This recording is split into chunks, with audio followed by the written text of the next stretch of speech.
When Sigma released their 30mm 1.4, people were really excited to see something that was close to a 50mm equivalent with a 1.4 aperture coming at a reasonable price. Sigma followed that up with a 16mm 1.4, which built upon a lot of the things that people liked about the 30mm, and it added some refinement to it. Recently, I was able to go ahead and pick up the Sigma 56mm 1.4 that was just released, and a full review with sample images is coming for you guys soon. But first, let's have an initial hands-on and impressions of it. Hey, my name is Mitchell, and if you're new to my channel, I make videos about the tech I use, things like cell phones, cameras, in this case, lenses, and drones. If those things interest you, think about hitting the subscribe button. And if you're looking to pick up the Sigma 56mm 1.4 or any of the other Sigma contemporary lenses, I will leave links down on Amazon in the description down below. It does support my channel and I really appreciate it. Okay, let's go ahead and move the camera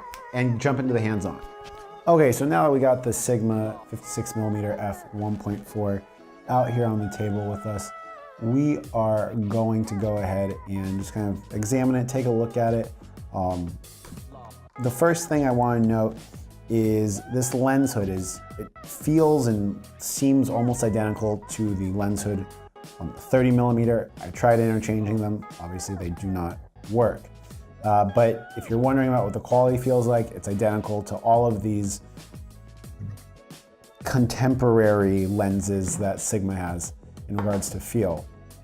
Now the lens itself, you get it in hand. First thing you'll notice is the weight. I mean, this lens is small, but it is heavy.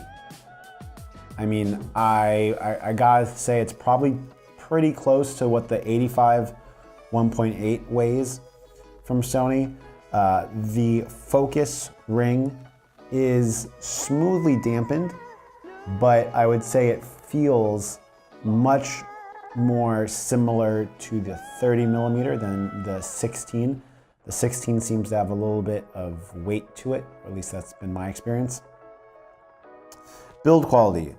Build quality is the same, if not better than the 16mm. We do have a rubber gasket, and I guess this lens is somewhat weather sealed. So we're seeing Sigma invest a little bit more into making their contemporary lenses a bit more of a premium offering.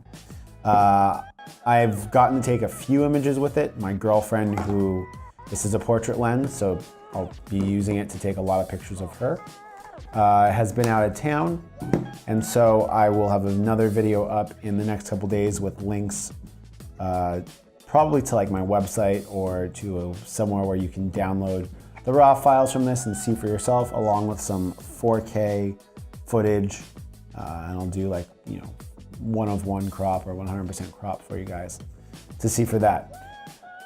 Okay, back up top. As you guys can see, the Sigma 56mm f1.4 really seems to build upon a lot of the good things that we saw out of the 16mm and adding some nice touches, especially with the weather sealing and overall size of the lens. If you guys want to see the full review of the Sigma 56mm f1.4, go ahead and make sure you hit the subscribe button, and I'll have videos to my other camera related content in the links down below. Also, if you guys want to see what it's like living in a socialist communist country, go ahead and check out my other YouTube channel, link right here. Until next time guys, it's been Mitchell coming to you from Hanoi, Vietnam.